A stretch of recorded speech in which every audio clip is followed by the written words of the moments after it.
Hello friends, good morning. Nursing academy में आपका हार्दिक स्वागत है।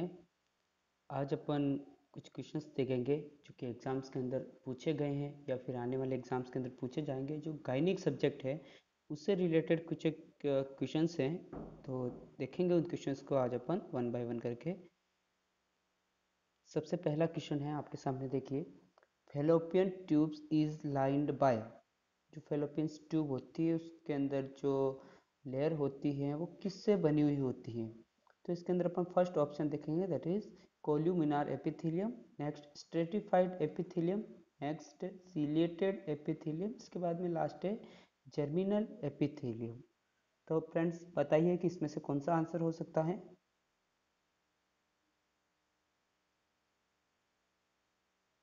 देखिए इसका राइट आंसर है option number C. Option number C देखिए कौन सा है, सिलिएटेड एपिथेलियम। सिलिएटेड एपिथेलियम के बारे में सबसे पहले देखेंगे हम। इसमें क्या होता है कि जैसे सबसे पहले फेलोपियन ट्यूब्स के बारे में देखेंगे कि फेलोपियन ट्यूब क्या होती है। जो फेलोपियन ट्यूब होती है it is a hollow tube, है ना। ये होलो ट्यूब होती हैं जो कि यूट्रस से अटैच होती है और लास्टली क्या है कि ओवरी के वहाँ पे फिब्राइज के थ्रू इसका अटैचमेंट होता है। ठीक है। तो ये जो फेलोपियन ट्यूब्स होती है वो सिलेंड्रिकल शेप के अंदर होती है और इसका जो लंबाई होती है, इसकी जो लेंथ होती है वो कितनी होती है, 10 सेमी होती है।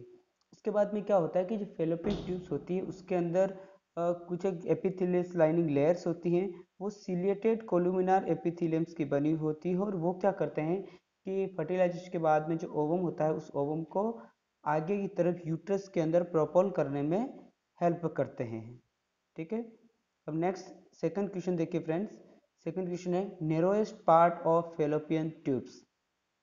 First interstitial, next isthmus, next infundibulum और इसके बाद में एम्पुला। सबसे पहले तो अपन देखेंगे कि जो फेलोपियन ट्यूब होती है उसके कौन कौन से पार्ट होते हैं। तो आगे की स्लाइड में आप देखिए पार्ट्स ऑफ फेलोपियन ट्यूब्स के अंदर सबसे पहला है इंटरस्टिशियल, इसके बाद इस्थमस, नेक्स्ट एम्पुला और नेक्स्ट है इनफंडिबुलम विथ फिम्ब्रियाई। अब यहाँ पे आप लोग देखोगे कि एक तरफ कॉलम बना हुआ उसके अंदर लेंथ है और नेक्स्ट क्या है, डायमीटर से। तो फिर वापस क्वेश्चंस पे आइए, देखिए कि नेरोएस्ट पार्ट ऑफ फेलोपियन ट्यूब। तो यहाँ पे आप देखिए कि जो डायमीटर्स है उस डायमीटर्स के अंदर सबसे कम डायमीटर किसका है। तो सबसे कम डायमीटर यहाँ पे आ रहा है इंटरस्टिशियल पार्ट का डायमीटर कितना है, 1 mm है। इसीलिए यहाँ पे आंसर हो जो होगा वो क्या होगा, interstitial part is the narrowest part of Fallopian tubes. Clear. इसके बाद में मैंने यहाँ कुछ लेंथ भी दे रखी है। जो लेंथ देखिए, जो इंटरस्टिशियल पार्ट होता है उसकी लेंथ होती है 1.25 सेमी, इस्थमस की होती है 2.3 सेमी, एम्पुला होती है 6.0 सेमी और इनफंडिबुलम होता है उसकी होती है 1.25 सेमी। डायमीटर की बात करें तो इंटरस्टिशियल की होती है 1 mm, इस्थमस की होती है 2 mm, एम्पुला की होती है 5 mm and then infundibulum with fimbria की होती है 5 mm। तो फ्रेंड्स अगर अपन बात करते हैं कि सबसे ज़्यादा लेंथ किसकी है, तो लेंथ यहाँ पे किसकी आएगी, एम्पुला की आएगी। ठीक है। तो नेक्स्ट क्वेश्चन आपके सामने है, the abnormal condition in which the umbilicus is inserted through the membrane of placenta is known as. यहाँ पे अम्बलाइकस के वहाँ पे अम्बलाइकस का मतलब है कि यहाँ पे अम्बलाइकल कॉर्ड्स हैं कि ऐसी कौन सी एबनॉर्मल कंडीशन है जिसके अंदर जो अम्बलाइकल कॉर्ड होती है वो जो प्लेसेंटल मेम्ब्रेन होती है वहाँ से इंसर्टेड होती है। ठीक है दोस्तों, क्या होता है कि जो प्लेसेंटा जो अम्बलाइकल कॉर्ड होती है वो प्लेसेंटा के मिडिल पार्ट के अंदर अटैचमेंट होता है। लेकिन यहाँ पे कुछ एबनॉर्मल कंडीशन की बात की कि इनमें से कौन सा होगा जिसके अंदर मेम्ब्रेन्स के वहां से होकर अम्बलाइकल कॉर्ड अंदर जा रही है प्लेसेंटा के बाद। ठीक है। सबसे पहले देखेंगे सब्स्टिट्यूरेट, नेक्स्ट बेटल डोर, इसके बाद में नेक्स्ट है मार्जिनल और इसके बाद में नेक्स्ट ऑप्शन है वेलामेंटस। तो वन बाय वन अपन इस सारी कंडीशंस को देखेंगे, इसके बाद आंसर की तरफ मूव करेंगे। तो सबसे पहले देखिए सक्शन चूरेट। सक्शन चूरेट अपना फर्स्ट ऑप्शन है, इसको देखिए an extra placenta separate from the main placenta. Succenturiate placenta का मतलब क्या होता है कि इसके अंदर जो मेन प्लेसेंटा है उसके पास में ही एक्स्ट्रा एक एक्सेसरी लॉब बन जाता है। तो ऐसी एबनॉर्मल कंडीशन को अपन बोलते हैं सक्शन चूरेट प्लेसेंटा। ठीक है। इसके बाद में नेक्स्ट सेकंड नंबर का आपका ऑप्शन है दैट इज बेटल डोर प्लेसेंटा। तो बेटल डोर प्लेसेंटा क्या होता है, देखिए it is a placenta in which the umbilical cord is attach to placental margin. इसके अंदर क्या होता है कि जो अम्बिलिकल कॉर्ड होती है वो प्लेसेंटा के मिडिल में अटैच नहीं होके, एग्जैक्ट जगह पे अटैच नहीं होके साइड मार्जिन पे अटैच हो जाती है। उस कंडीशन को अपन कहते हैं बेटल डोर, ठीक है। इसके बाद में नेक्स्ट देखिए, नेक्स्ट आपका इसके अंदर ऑप्शन था मार्जिनल। मार्जिनल का मतलब देखिए, मार्जिनल प्लेसेंटा का मतलब ये होता है कि इसके अंदर जो प्लेसेंटा होती है वो जहाँ पे इसको अटैचमेंट होना चाहिए अपर यूट्राइन सेगमेंट के अंदर अटैच होना चाहिए वहां अटैच नहीं होके ये लोअर यूट्राइन सेगमेंट के अंदर अटैच हो जाता है, तो उस कंडीशन को अपन बोलते हैं मार्जिनल प्लेसेंटा, ठीक है। इसके बाद में नेक्स्ट आपका ऑप्शन था that is velamentous placenta. Velamentous placenta का मतलब क्या होता है, जो umbilical cord inserted through the membrane of placenta, इसको अपन बोलते हैं वेलामेंटस प्लेसेंटा। तो यहाँ पे आपका आंसर क्लियर हो गया होगा, तो आप बताइए कि इनमें से कौन सा आंसर होगा। तो राइट आंसर यहाँ पे होगा वेलामेंटस प्लेसेंटा। तो राइट आंसर यहाँ पे है डी। नेक्स्ट क्वेश्चन की तरफ मूव करेंगे, क्वेश्चन नंबर 4। इसको देखिए, which of the following clinical presentation would a nurse expect while assessing a patient with abruptio placenta. Clinical presentation पूछा गया यहाँ पे। क्वेश्चन को ध्यान से देखिए कि इसके अंदर क्या है कि एक कोई पेशेंट है एब्रेप्सियो प्लेसेंटा का, उसको उसका क्लिनिकल असेसमेंट कर रही है, तो नर्स को ऐसा क्या एक्सपेक्ट करेगी वहां पे कि वो श्योरली हो जाएगी कि हाँ ये पेशेंट है वो एब्रेप्सियो प्लेसेंटा से आया है, ठीक है। तो सबसे पहला ऑप्शन है pre mature rupture of membrane, second one is excessive vaginal bleeding, third one is oedema in leg, और नेक्स्ट है रिसीड बोर्ड लाइक एब्डोमन। तो सबसे पहले फ्रेंड्स अपन देखेंगे कि एब्रेप्सियो प्लेसेंटा क्या होता है।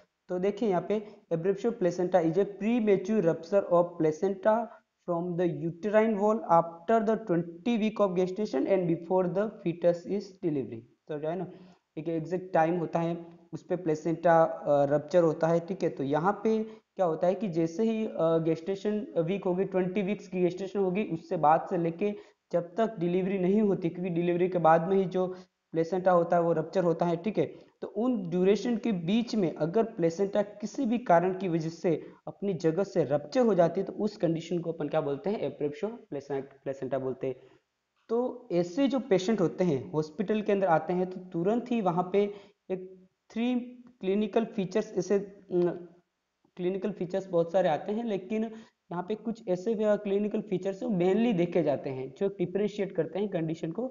सबसे पहला है dark red excessive vaginal bleeding, ठीक है। नेक्स्ट है सीवियर एब्डोमिनल पेन।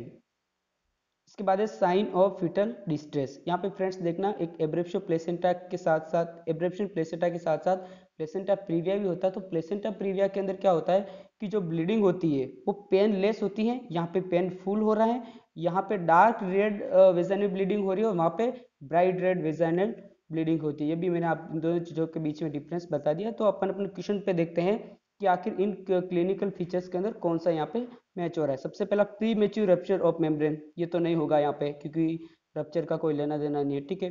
नेक्स्ट है एक्सेसिव वेजाइनल ब्लीडिंग, इसको छोड़ देते हैं, में भी हो सकता है। नेक्स्ट एडिमा इन लेग, एडिमा इन लेग यहाँ पे इसका कोई मतलब नहीं है। रिजिड बोर्ड लाइक एब्डोमिनल का भी यहाँ पे कोई रोल नहीं है। तो यहाँ पे जो राइट आंसर होगा वह क्या होगा, एक्सेसिव वेजाइनल ब्लीडिंग।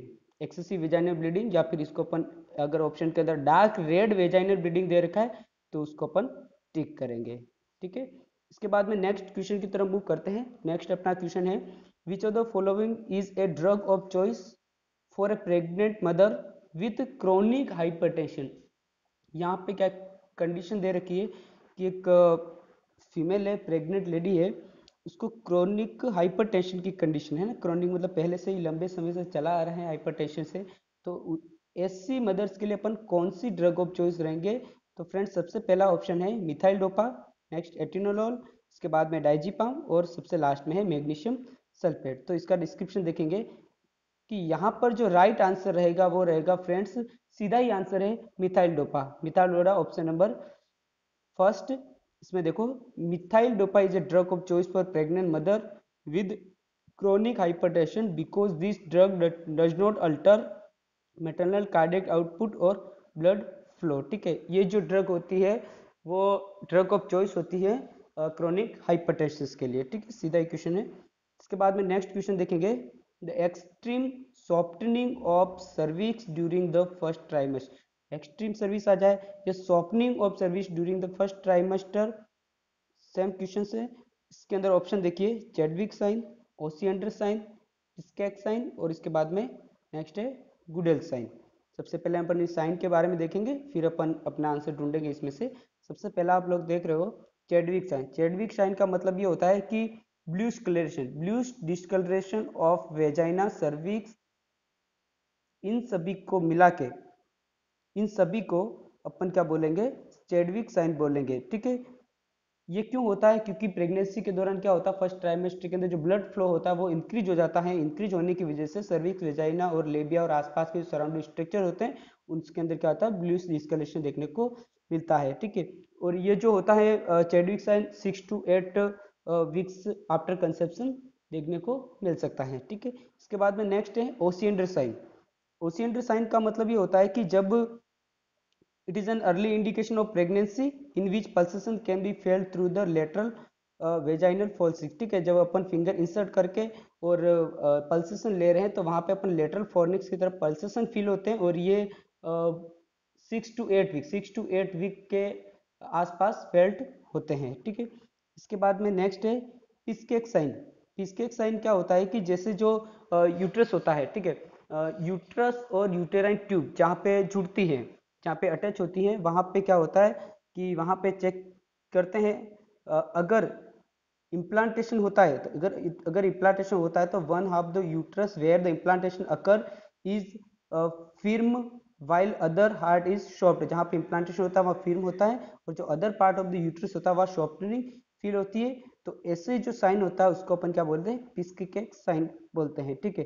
इसके बाद में वापस आ जाइए अपने क्वेश्चन पे, the extreme softening of cervix during first trimester is called the Goodell sign. तो यहाँ पे राइट आंसर क्या होगा, गुडल साइन होगा, क्योंकि बाकी तीनों ही अपन साइन देख चुके हैं। उन तीनों के अंदर कहीं पे भी ऐसा लिखा हुआ नहीं आ रहा है कि softening of cervix during first trimester को दूसरा ऑप्शन नहीं है, तो इसका मतलब लास्ट ऑप्शन क्या रहेगा, गुडल साइन राइट आंसर है, ठीक है। इसके बाद में नेक्स्ट क्वेश्चन नंबर 7 देखना, the perception of active fetal movement felt by mother during pregnancy is known as. तो इसका मतलब ये होता है कि जैसे प्रेगनेंसी के दौरान जो फीटल मूवमेंट होते हैं, इंटरनली फीटल मूवमेंट्स होते हैं, वो मदर को फील होता है, ठीक है, फील होता है। तो उसको क्या टर्मिनोलॉजी बोलेंगे, उसको क्या बोलेंगे। तो सबसे पहले ऑप्शन देखिए, बालोटमेंट, नेक्स्ट इंगेजमेंट, नेक्स्ट क्विकनिंग और इसके बाद में लाइटनिंग, ठीक है। तो इसका आंसर देखेंगे अपन, तो इसका सीधा ही आंसर है, उसको अपन क्विकनिंग बोलते हैं। क्विकनिंग का मतलब ये होता है कि active fetal movement during the pregnancy felt by the mothers. और इसमें क्या होता है कि जो फर्स्ट टाइम जो प्रेग्नेंट होती है लेडी, उसके अंदर ये 18 to 20 वीक्स के अराउंड देखने को मिलता है, या फिर मदर उसको फील करती है। और जो मल्टीपेरा जो वुमेन्स होती है उनके अंदर कुछ अर्ली वीक्स के अंदर ही फेल हो जाते हैं, जो कि may be around 15 to 17 weeks हो सकता है, ठीक है। इसके बाद में अपन देखेंगे next question friends, the nurse is performing an assessment on A client who is at 38 weeks of gestation and note that the fetal heart rate is 174 beats per minute. On the basis of this finding, which is the priority nursing action? तो यहाँ पे question ये कहना चाहता है कि hospital के अंदर एक पेशेंट आया है, उसको नर्स चेक कर रही है। उस पेशेंट की जो प्रेगनेंसी वो 38 वीक्स का गेस्टेशन पीरियड है।